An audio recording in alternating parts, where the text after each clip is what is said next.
हरि ओं श्री गुरुभ्यो नमः परमगुरुभ्यो नमः श्रीमदानंदतीर्थ भगवत्पादाचार्य गुरुभ्यो नमः नरसिंहोऽखिलज्ञानमतध्वान्तदिवाकरः जयत्यमितसद्ज्ञानसुखशक्तिपयोनिधिः कल्याणाद्भुतगात्राय कामितार्थप्रदायिने श्रीमद्वेङ्कटनाथाय श्रीनिवासाय ते नमः।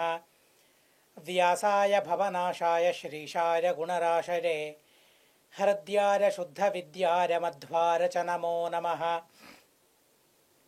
नौमिन्याय सुधादिकर्जरमुनीन् श्रीपादराट्सन्मणीन् व्यासार्यान् विविधागमब्धिविहरान् श्रीवादिराजानपि वन्दे हंसवरान् रघुत्तमगुरून् वैदग्ध्यवारां निधीन् श्री सत्यव्रत राघवेन्द्र मुनिपान् सद्बोधसध्यानपान् सत्याभिज्ञकराब्जोत्थान् पञ्चाशद्वर्षपूजकान् सत्यप्रमोदतीर्थार्यान् नौमिन्यारसुधारतान् शास्त्रेषु पारदृश्वानं शास्त्रज्ञेषु च वत्सलं दीनभक्तोद्धारकरं सत्यात्मानं गुरुं भजे।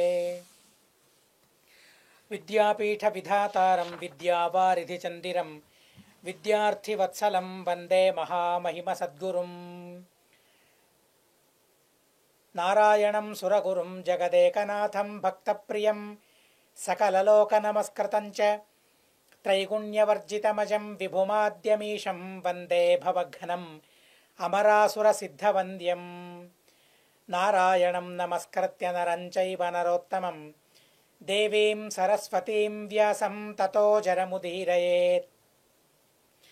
नारायणाय परिपूर्णगुणर्णवाय विश्वोदरस्थितिलयोन्नियतिप्रदाय ज्ञानप्रदाय विबुधासुरसौख्यदुःखसत्कारणाय वितताय नमो नमस्ते। स्वस्त्यस्तु हरिः ओं हरिः ओं हरिः ओं।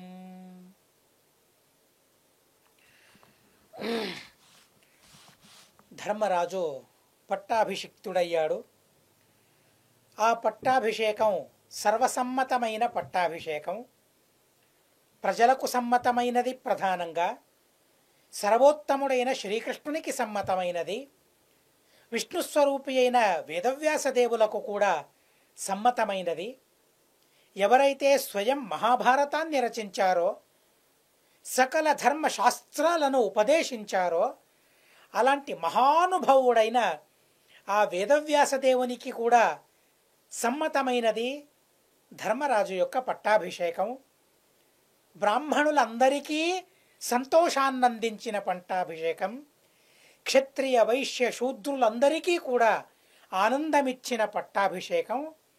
మొత్తానికి సమస్త సామ్రాజ్యంలో ఉన్న అందరికీ కూడా, రాజులకు, మహారాజులకు, సామంతులకు, అందరికీ, ఒక్కరికి అని ఏంటి చెప్పాలి, అందరికీ ఆ పట్టాభిషేకం సమ్మతమైనది.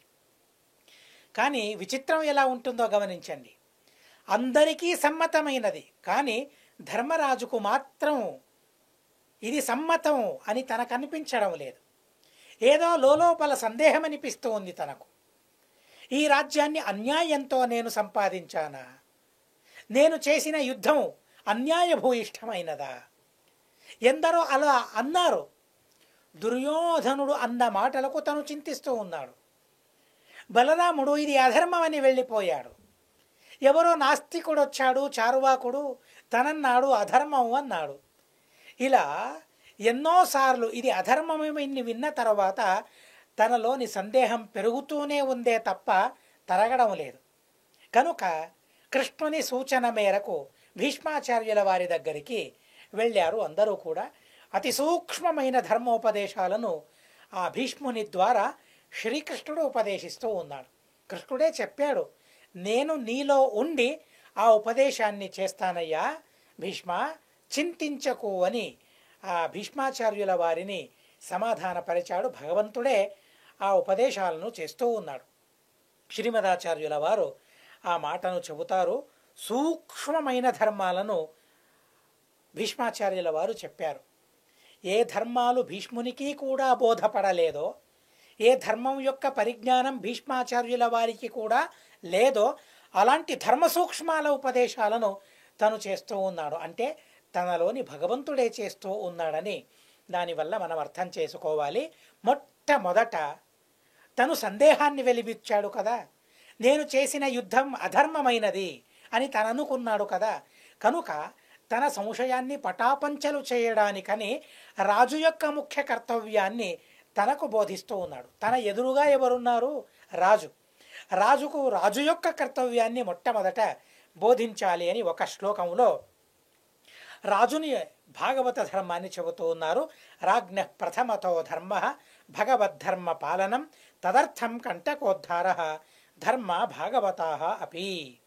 భాగవత ధర్మాలను పరిపాలించడమే రాజునికి విహితమైన ముఖ్యమైన ధర్మం. ఆ భాగవత ధర్మాన్ని ముఖ్య ధర్మాన్ని పరిపాలించడం కోసం దుష్ట సంహారము కూడా ధర్మమే అయినది. భగవంతునికి అతి ప్రియకరమైన ధర్మమది అని భగవంతుడు భీష్మాచార్యులను ఉండి చెప్పారు. ఆ తర్వాత భాగవత ధర్మాలను సంగ్రహంగా చెబుతారు. ఆచార్యుల వారు చాలా చక్కగా ఆ ధర్మాలను సంగ్రహించారు. ఆ ధర్మాలను ఒక్కొక్కటిగా మనం విందాం. మొట్టమొదట ఆ శ్లోకాలను నేను చదువుతాను. 4-6 శ్లోకాలు ఉన్నాయి, అద్భుతమైన శ్లోకాలు, ధర్మాలను ఉపదేశించే శ్లోకాలు. మనోవాక్కర్మభిర్విష్ణో అచ్ఛిద్రత్వేన చర్చనం పూర్ణాశేషగుణో విష్ణు స్వతంత్రశ్చైకరేవతు తద్వశం సర్వమన్యచ్చ సర్వదేతి వినిశ్చయ దేవతాక్రమ విజ్ఞానం అపూజాన్యస్య వైహరేః పూజా భాగవతత్వేన దేవాదీనాంచ సర్వశః వృథా కర్మాకృతిః క్వాపి నిరాశీస్త్వం సదైవ చ విష్ణోర్భాగవతానాంచ ప్రతీపస్యాకృతిః సదా పరస్పర విరోధేతు విశిష్టస్యానుకూలత ప్రియం విష్ణోస్తదీయానాం అపి సర్వం సమాచరేత్ ధర్మమప్యప్రియం తేషాం నైవ కించిత్ సమాచరేత్ సామ్యే విరోధే చ బహూన్ అనువర్తేత వైష్ణవాన్ ఏతే సాధారణా ధర్మాజ్ఞేయా భాగవతా ఇతి. భాగవత సాధారణ ధర్మాలను ఈ శ్లోకాలలో ఉపదేశిస్తూ ఉన్నారు. భాగవతులందరూ ఈ ధర్మాలను పరిపాలించాలి. వారు పరిపాలించకూడదు, వీరు మాత్రమే పరిపాలించాలి అనే ఆంక్షలు ఇక్కడ లేవు.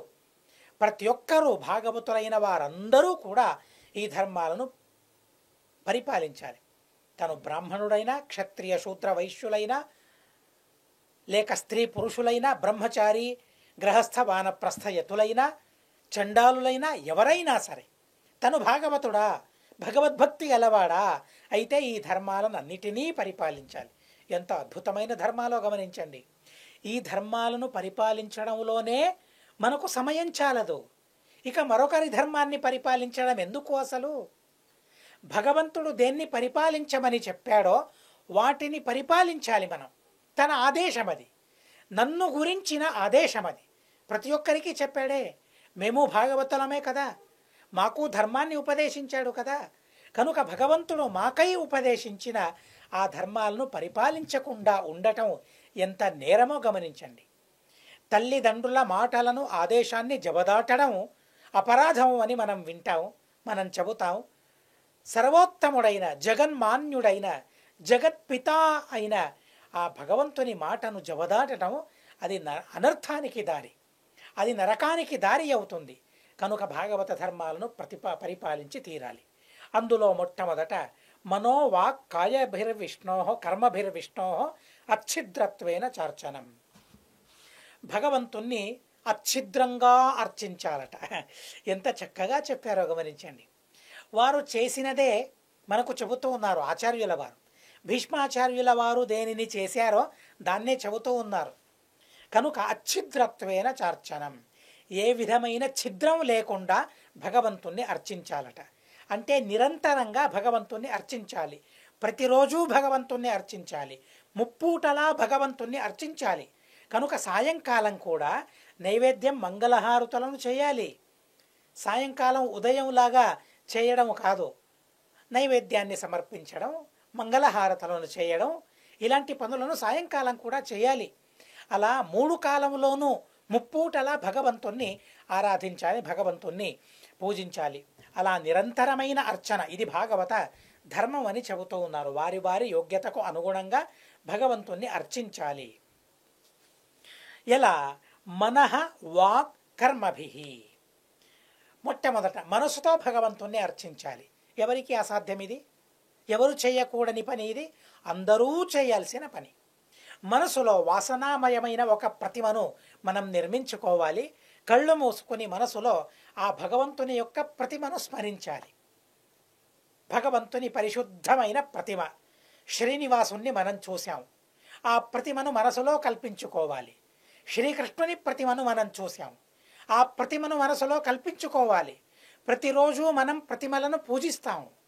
ఆ ప్రతిమను మనసులో కల్పించుకోవాలి, మనసులో చిత్రించుకోవాలి.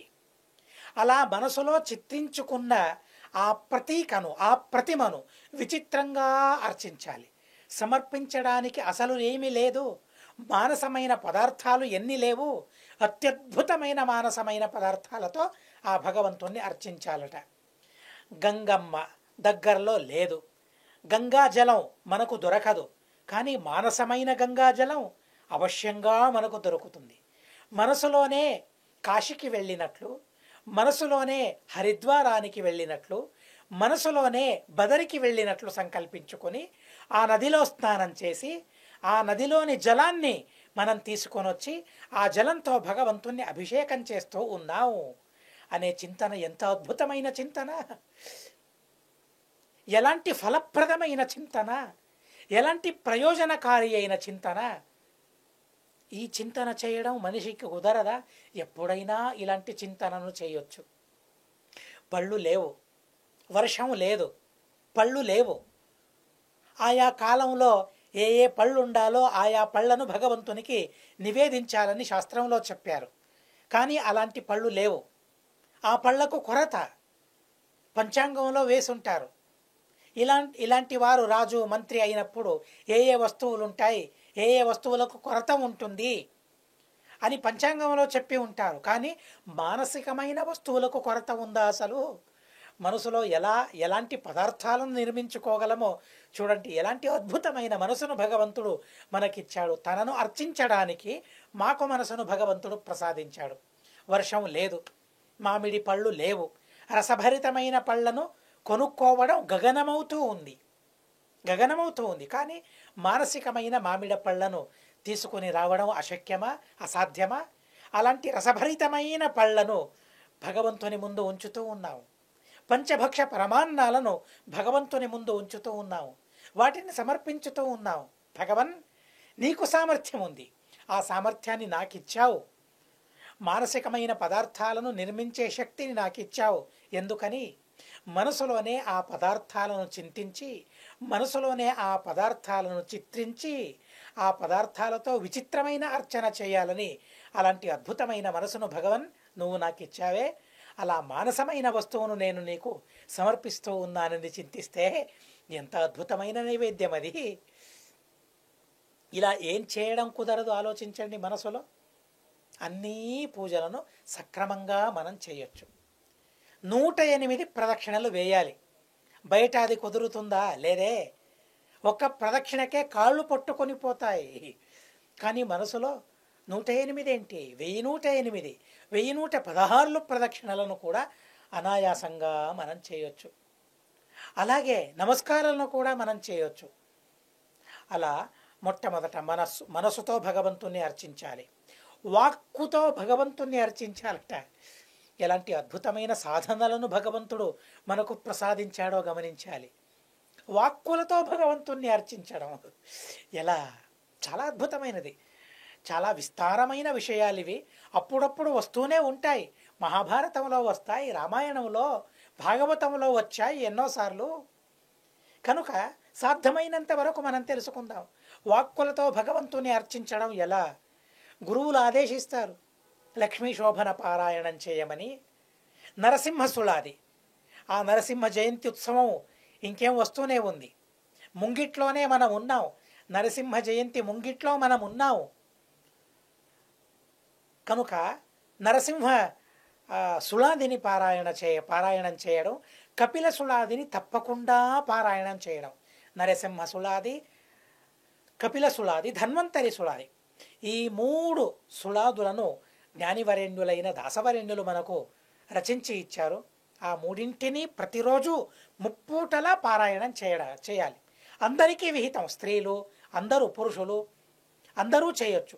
అధికారం ఎవరికైతే ఉందో నరసింహ మంత్రాన్ని గురువులు మీ ఊరికి వచ్చినప్పుడు ఆ నరసింహ మంత్రాన్ని ఉపదేశం చేయించుకోండి.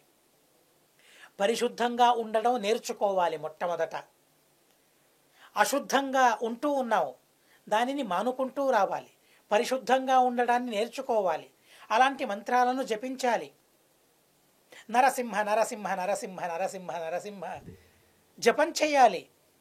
ఎవరికైతే పరిశుద్ధి లేదో, పరిశుద్ధిని సంపాదించుకోవడం ఎవరి వల్ల సాధ్యపడదో వారు నరసింహ మంత్రాన్ని ఇంతే నరసింహ నరసింహ నరసింహ నరసింహ నరసింహ ఇలా జపం చేయడానికి పరిశుద్ధి అక్కర్లేదు. అంటే పరిశుద్ధి లేకుండానే మనం జపం చేస్తాం అని అనుకోకండి. సాధ్యమైనంత వరకు పరిశుద్ధిని సంపాదించుకుని గురువుల ద్వారా ఉగ్రం వీరం అనే మంత్రం ఉంది. కానీ అపరిశుద్ధితో ఆ మంత్రాలను జపించకూడదు. అందుకోసమే నేను నరసింహ అనే మంత్రాన్ని జపించండి అని చెప్పాను. పరిశుద్ధిని సంపాదించుకుంటాం. మడితో ఉండి మడిగట్టుకుని ఆ ఉగ్రం వీరం అనే మంత్రాన్ని ఉపదేశాన్ని పొంది ఆ మంత్రాన్ని మనం జపిద్దాం. అద్భుతమైన పరిణామాలు దానివల్ల కలుగుతాయి. అద్భుతమైన ప్రయోజనాలు కలుగుతాయి. ధర్మ మార్గంలో ప్రయాణించడానికి ఏవైతే ఆటంకాలున్నాయో ఆ ఆటంకాలన్నీ కూడా ధ్వంసమవుతాయి. కనుక నరసింహ మంత్రాన్ని మనం జపిద్దాం. అలా వాక్కుని భగవంతునికి సమర్పిద్దాం. భగవంతుడిచ్చిన మాటలవి, భగవంతుడిచ్చిన వాక్యాలవి.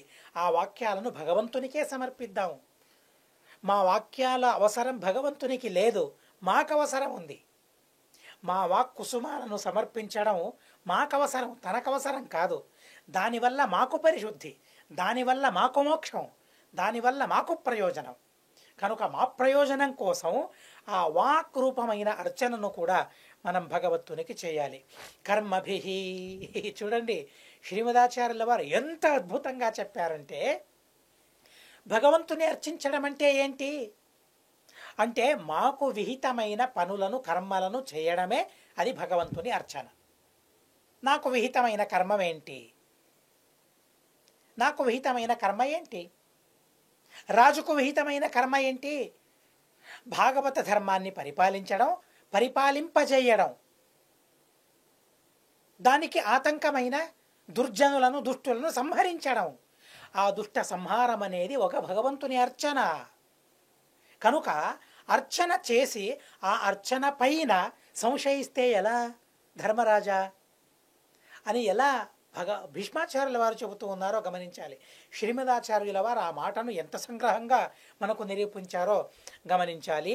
అలా మనస్సు, వాక్ మరియు కర్మలతో మాకు విహితమైన కర్మలు. గృహస్థులకు విహితమైన కర్మలేంటి? పరివారాన్ని పోషించడం తన కర్తవ్యం, తన కర్మ అది. శాస్త్రవిహితమైన కర్మ అది. అలా సతీ సుతులను పరిపాలిస్తూ ఉన్నావు, పోషిస్తూ ఉన్నావు. వారి పోషణ ఏదైతే ఉందో అది కూడా భగవంతుని అర్చన అని భావించాలి. ఎన్నోసార్లు నేను చెప్పాను, పోషణం పుత్రముఖ్యానాం విష్ణోః పూజేతి చింతయేత్. ఇది ఒక కర్మే కదా, గృహస్థుని కర్మ ఇది. పోషించడం అనేది, పోషణ అనేది అది గృహస్థుల కర్తవ్యం, అది గృహస్థుల కర్మ. అది ఆ కర్మ కూడా అర్చన అని మనం భావించాలి. పిల్లలను కనడం అర్చన అని భావించాలి. కానీ దానిపైన పిల్లల్ని కనడం అంటే ఎంత విచిత్రమైన చిన్న చూపు ఆ కర్మపై ఇప్పటి ప్రజలకుందో. కానీ అలా ఉండకూడదు. పిల్లల్ని కనడం అంటే వారిని ధార్మికులుగా మార్చి సమాజానికి సమర్పించడం. ముందు తరమే లేదంటే, భావితరం లేదంటే ఇక రాజ్యం ఎందుకు, దేశం ఎందుకు? దేశం అంటే ఏంటి? ఎక్కడో మీరు విన్నారు కదా, దేశం అంటే మట్టి కాదోయ్, దేశం అంటే మనుషులోయ్, చదువుకున్నాం కదా. కానీ దేశం అంటే కేవలం మనుషులు మాత్రమే కాదు, దేశం అంటే సజ్జనులు, దేశం అంటే భాగవతులు, దేశం అంటే ధర్మాత్ములు. ఎవరైనా తను బ్రాహ్మణుడైనా, క్షత్రియుడైనా, వైశ్యుడైనా, శూద్రుడైనా, చండాలుడైనా, పురుషులైనా, స్త్రీలైనా, ఎవరైనా సజ్జనులు వారికి వారికి విహితమైన పనులను చేసేవారందరూ కూడా సజ్జనులే. అలాంటి వారే దేశం అంటే. కనుక అలాంటి వారిని దేశానికి సమర్పించడం, అలాంటి వారిని కనడం కూడా అది ఒక ధర్మమే, అది ఒక భగవంతుని అర్చన. వారిని పోషించడం విష్ణు పూజ. స్వయం ఐతరేయ భాష్యంలో ఆచార్యుల వారు ఈ మాటను చెబుతారు. పోషణం పుత్రముఖ్యానాం విష్ణో పూజేతి చింతయేత్. అది భగవంతుని అర్చన అని భావించాలి. ఆ ప్రతిమలను ముందు పెట్టుకుని, శాలగ్రామాలను చక్రానికలను ముందు పెట్టుకుని అభిషేకం చేయడం, అర్చన చేయడం, అది కూడా ఒక అర్చన. అది కూడా విహితమైన కర్మ. ఎవరికి విహితమైనదో వారికి మాత్రమే అది పూజ అవుతుంది, అది అర్చన అవుతుంది. ఎవరికి నిషేధమో అది వారికి అర్చన రూపం కాదు, అది అర్చన కాదు. వ్యాపారం చేయడం బ్రాహ్మణుల కర్తవ్యం కాదు, బ్రాహ్మణుల కర్మ కాదు. ఏదో అపాయం ఉన్నప్పుడు, గడవడం లేదు, ఉపజీవనం లేదు అన్నప్పుడు మాత్రమే వ్యాపారం చేయాలి. అందులోనూ కూడా రసవిక్రయం అనేది బ్రాహ్మణులు చేయకూడదు. రసవిక్రయం వల్ల అనర్థం జరుగుతుందని చెప్పారు. బ్రాహ్మణులు పాలను అమ్మకూడదు, నెయ్యిని అమ్మకూడదు, నూనెను అమ్మకూడదు, ఇలా రసవిక్రయం చేయకూడదు. కానీ వైశ్యులు చేయాలి. ఆ వ్యాపారం అనేది అర్చన, వారు చేయాల్సిన అర్చన, అది అర్చన అవుతుంది. అలాగే ఎవరికి ఏ పని విహితమైనదో ఆ పనిని చేయడమే భగవంతుని అర్చన. అలాంటి అర్చన ఎవరికి నిషేధం? విహితమైన కర్మ చేయడం, అలా అర్చించడం ఎవరికీ నిషిద్ధమైనది కాదు. అచ్ఛిద్రత్వేన చర్చనం. ఇక ఏమని భావించాలి? పూర్ణాశేష గుణో విష్ణు స్వతంత్రశ్చ ఏకయేవతు. అశేషగుణ పరిపూర్ణుడైన వారెవరు? భగవంతుడు మాత్రమే, విష్ణువు మాత్రమే. స్వతంత్రులెవరు? విష్ణువు మాత్రమే. విష్ణువు తప్ప మిగిలిన వారందరూ కూడా అస్వతంత్రులు. స్వాతంత్ర్యం అనేది లేదు ఎవరికి కూడా. అస్వాతంత్ర్య ప్రతీతి, నేను అస్వతంత్రుడను అనే జ్ఞానం ప్రతి క్షణము నాలో ఉంటుంది. నన్ను విడిచిపెట్టి వెళ్ళదు ఆ జ్ఞానం అనేది. స్వతంత్రుడినా నేను? కాస్త ఆలోచించండి. అంటూ ఉంటాం, నన్ను ఆపేవారెవరు? నన్ను ప్రశ్నించేవారెవరు?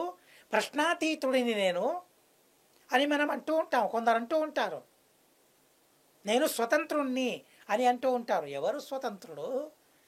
ఎలాంటి స్వాతంత్ర్యం మనకుంది? జీవులకు ఎల్లప్పుడూ సుఖంగా ఉండాలి అనే కదా మన అపేక్ష.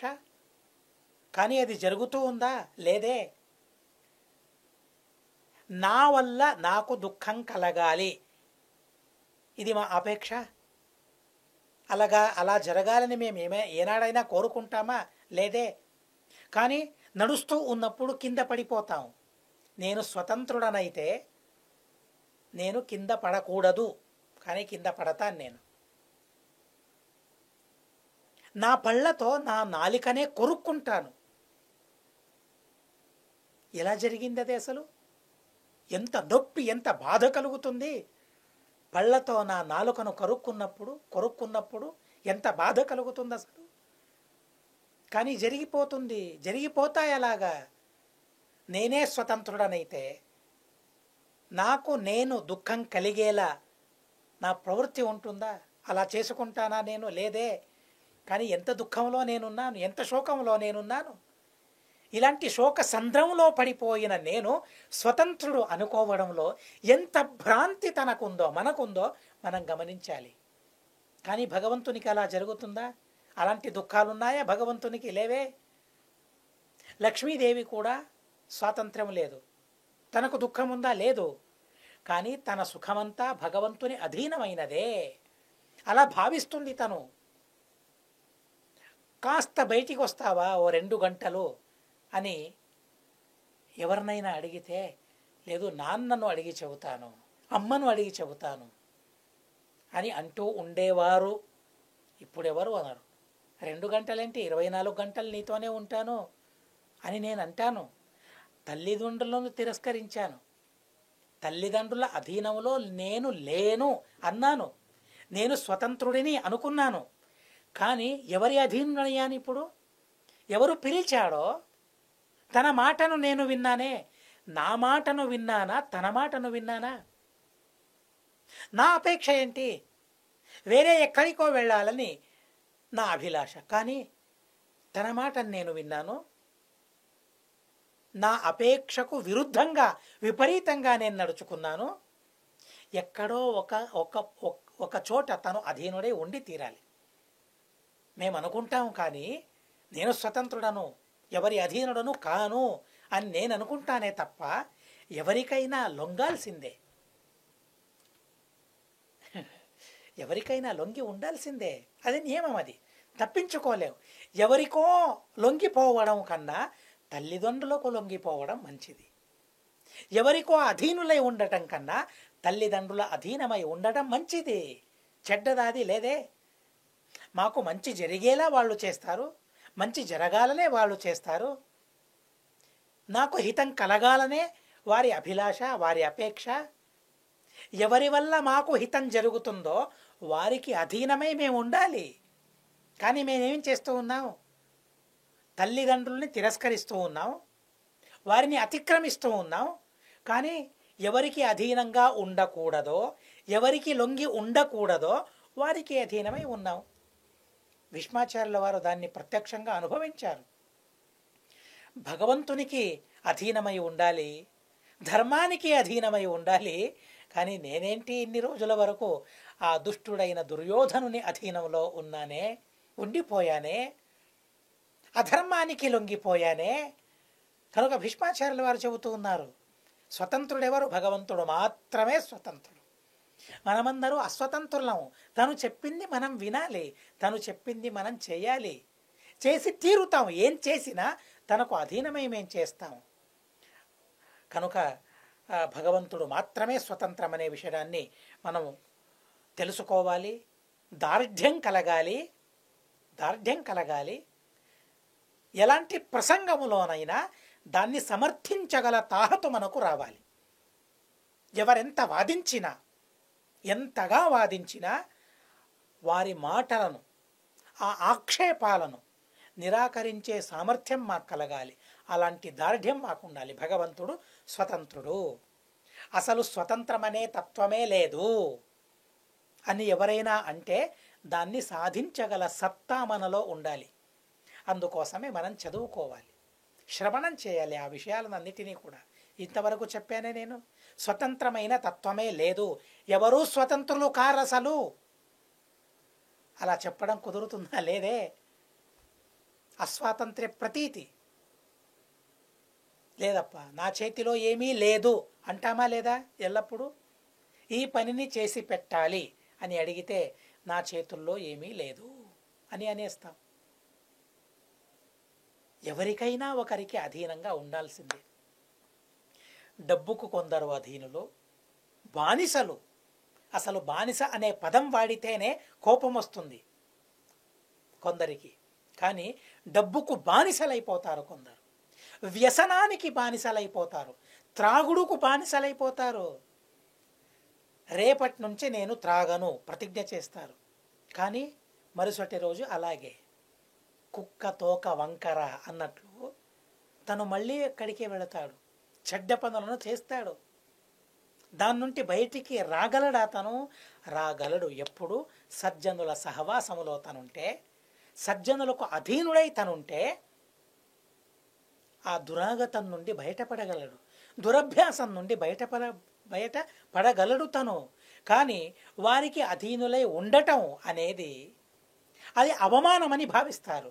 కానీ అదే డబ్బుకు బానిస అవ్వడం, దురలవాట్లకు బానిసగా మారడం,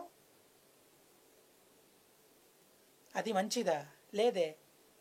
ఎక్కడైనా ఒక చోట వంగి తీరాల్సిందే, బానిసలు అవ్వాల్సిందే, అధీనం అవ్వాల్సిందే.